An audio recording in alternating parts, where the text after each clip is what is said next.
Hey everyone, Assalamu alaikum. Today I show you vanilla pound cake. It's easy way. How can I make it? Let's see.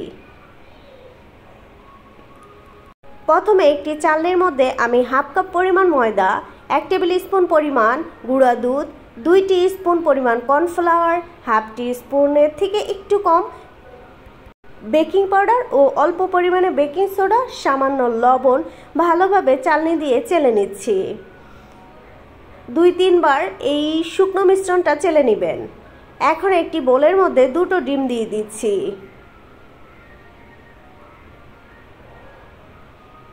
ডিমের কুসুমগুলো সাদা অংশ থেকে আলাদা করে নিতে হবে।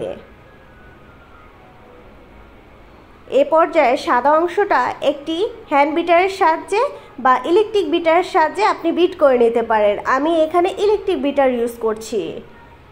এখন হাফ কাপ পরিমাণ চিনি অল্প অল্প করে এই ডিমের সাদা অংশের সাথে বিট করে নিব। হাফ কাপ চিনি আমি 3 বারে বিট করেছি। ততক্ষণ পর্যন্ত বিট করতে থাকবো যতক্ষণ পর্যন্ত ডিমের সাদা অংশ ফোমি ভাব না হয়। আপনার ডিমের ফোম যত ভালো হবে আপনার কেক তত বেশি স্পঞ্জ হবে।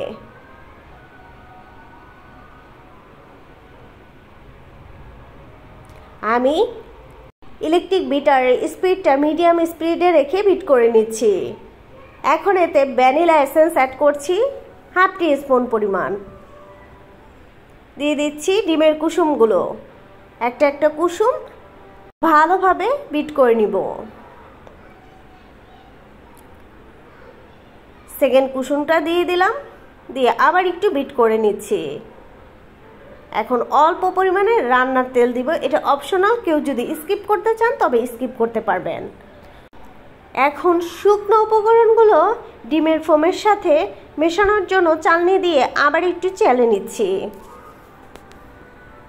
আলতো হাতে খুব ভালোভাবে মিশ্রণটি মেশাতে হবে যাতে ডিমের ফোমটা ভেঙে না যায় বা নষ্ট না হয়ে যায়।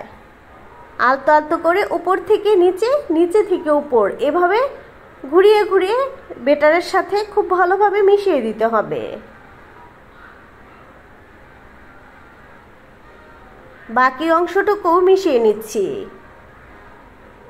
আপনি একটু ভালোভাবে চেলে নেবেন 2-3 বার, দেখবেন এতে খুব ভালো একটা রেজাল্ট পাচ্ছেন। এখন মিশ্রণটাকে ভালোভাবে মেশানোর জন্য 1 টেবিল স্পুন পরিমাণ লিকুইড দুধ দিয়ে দিয়েছি। আলতো হাতে খুব ভালোভাবে মিশিয়ে নিতে হবে। একটু যত্ন করে আদর দিয়ে ভালোবাসা দিয়ে মেশাতে হবে। আপনি যত যত্ন করে কাজটা করবেন আপনার রেজাল্টটাও তত বেশি ভালো হবে। মেশানো হয়ে গিয়েছে, এখন একটি মোল্ডের মধ্যে ঢেলে দিচ্ছি। দেখতেই পাচ্ছেন কতটা ক্রিমি এবং ফোমি আকারে ধারণ করেছে। ভালোভাবে কেচে কুচে নামিয়ে দিলাম। এখন একটি কাঠির সাহায্যে ভালোভাবে ঘুরিয়ে ঘুরিয়ে নেড়ে চেড়ে দিচ্ছি যাতে ভিতরে কোনো লাম্পস না থাকে।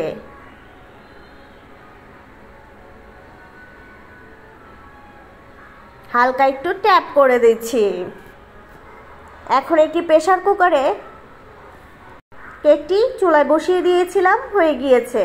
আমি প্রায় 35 মিনিটের মতো রেখেছি, তাই হালকা একটু নিচে ব্রাউনিশ আকার ধারণ করেছে। আপনারা 30 মিনিটের মতো দেখতেই পাচ্ছেন কেকটা কতটা পারফেক্ট হয়েছে। এখন মোল থেকে নামিয়ে নিচ্ছি।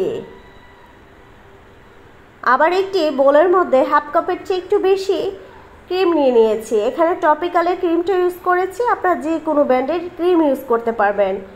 ইলেকট্রিক বিটারে মিডিয়াম স্পিডে ফোম করে নিচ্ছি। সুগার সিরাপ দিয়ে নিলাম, তার উপরে ক্রিমটা বসিয়ে দিচ্ছি।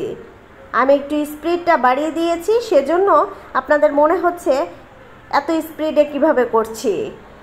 এখন আলতো হাতে আস্তে আস্তে ক্রিমটা খুব ভালোভাবে কেকের গায়ে মিশিয়ে দিতে হবে। ফিনিশিংটা যাতে ভালো আসে সে পর্যায়ে একটু আস্তে আস্তে কাজটা করতে হবে। আপনারা একবার কোট করার পরে এটা 1 ঘন্টার জন্য ফ্রিজে রেখে দিয়ে তারপরে পুনরায় আবার যদি ক্রিমটা লাগান সেক্ষেত্রে পারফেক্ট একটা কেক তৈরি হয়ে যাবে। এর উপর ডিজাইন করলে অনেকটাই সুন্দর আসবে। বাকি ক্রিমের সাথে অল্প একটু পার্পল কালার অ্যাড করে নিয়েছি।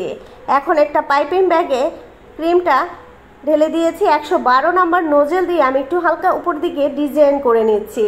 এটা আমার পছন্দ, আপনাদের কাছে কেমন লাগছে জানি না। 1M দিয়ে 3টা ফ্লাওয়ার করে নিয়েছি। নিচের দিকেও 1M দিয়ে করে নিচ্ছি ডিজাইনটা। দেখতেই পাচ্ছেন কতটা পারফেক্ট হয়েছে কেকটা, দেখতে ভালো লাগছে।